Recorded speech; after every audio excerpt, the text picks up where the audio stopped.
No Leano, no Leano. You ever hear Spanish people talk real fast and it just sound like a bunch of clicks? This is what he said.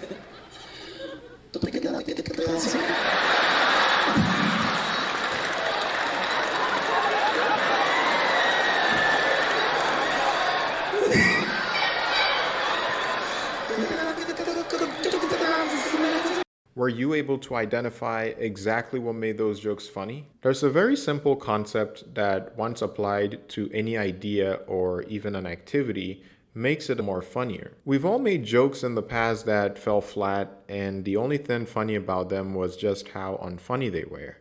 But how do we take something that is inherently unfunny or just neutral into something that is actually funny?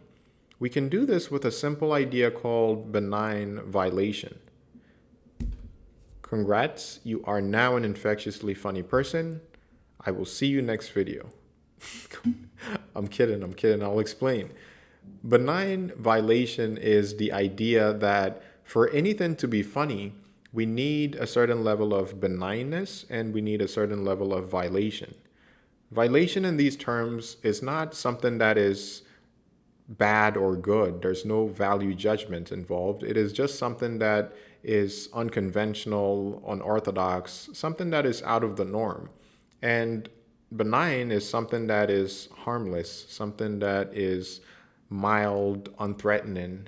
Once you combine these two parts of the spectrum together, you get humor. I think it's best to illustrate this with a Venn diagram. First time I'm ever using one of these. So it looks like those math classes are paying off.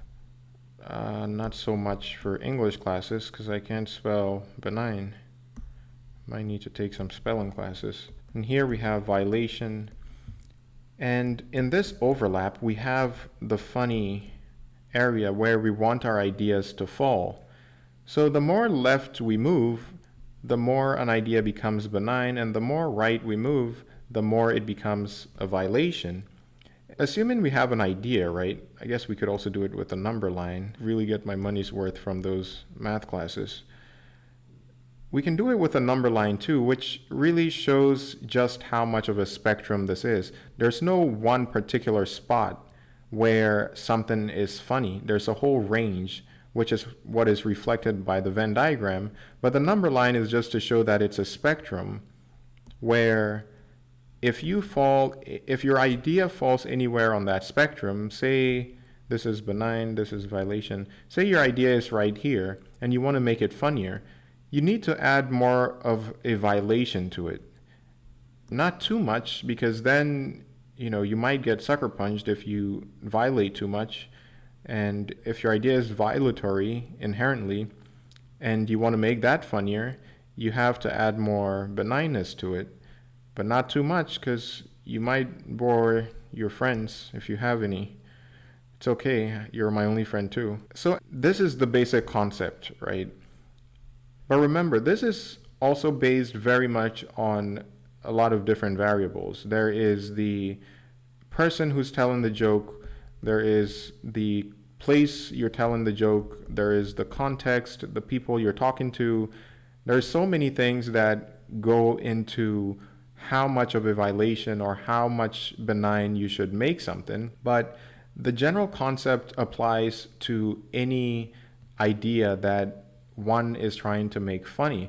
And as far as all the other variables go, that is really up to your own discretion. You're the best judge of that. So there's definitely no one size fits all for that. Now that we've identified exactly what a benign violation is, let's try to see how it is operating in making everyday things funny.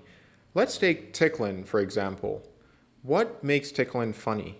I'll give you some time to think about this one. Just kidding. We don't have time for that. Tickling is funny because when we think about it, the parts of our bodies that are sensitive to tickling are parts that are on our ventral side. They are parts that are more vulnerable. And that offers enough of a violation to make it funny when someone who is benign, someone who we trust and know isn't out to hurt us, is intruding on these parts. So we have that element of benignness We know that the person is not going to hurt us or harm us, but there's that violation where they are in parts, they're on parts of our body that are more sensitive to attack, basically. When we're trying to shield ourselves, we cocoon up, we expose our dorsal area because those are more protective versus the ventral parts that are more vulnerable. That is also why we can't tickle ourselves to produce laughter, or at least I haven't met anyone who's been capable of that. And it's also why someone who we don't like is not able to tickle us to produce laughter either. On the one hand, when we're tickling ourselves, it's just too benign. There's no level of violation in there. And when it's someone we don't like, then it's too much of a violation. Neither of these produce laughter because there's no balance in the mixture of benign and violation. Let's take another example like play fighting. When we're play fighting, we have that understanding that there is no harm intended. When you add these two components together, people you trust and these rough activities, you get play fighting, and it creates that sense of humor. That's why we have all these cackles and giggles whenever kids or people are play fighting. While the examples I just gave are an action or an activity, the concept of benign violation applies with equal force to ideas as well. In other words, it's not limited to just things that we see or do, but also to things that we say or hear as well.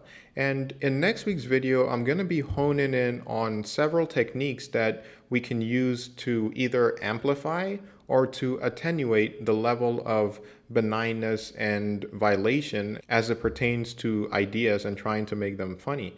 Specifically, we'll be doing that by rewatching the Kevin Hart video we saw at the beginning of this clip, along with a couple of others, to see if we can play around with his ideas to make them more of a violation or more benign, and try to determine how that might affect the effect of his jokes. It's also worth noting that while benign violation can be found in almost all instances of things that produce laughter from us, it is not always as easy to find in certain things as it is in others. So I would challenge you that if you're having a hard time identifying how an idea that is producing laughter is meeting that criteria of a benign violation, try to look a little harder because more than likely it is looming somewhere in the background. I wonder if the more difficult it is to identify benign violation in a joke, the better that joke is at producing laughter. Or perhaps it has nothing at all to do with it. Perhaps there are some jokes that elicit a lot of laughter, but it's quite easy to determine how it is a benign violation, and vice versa. Let me know what you think in the comments.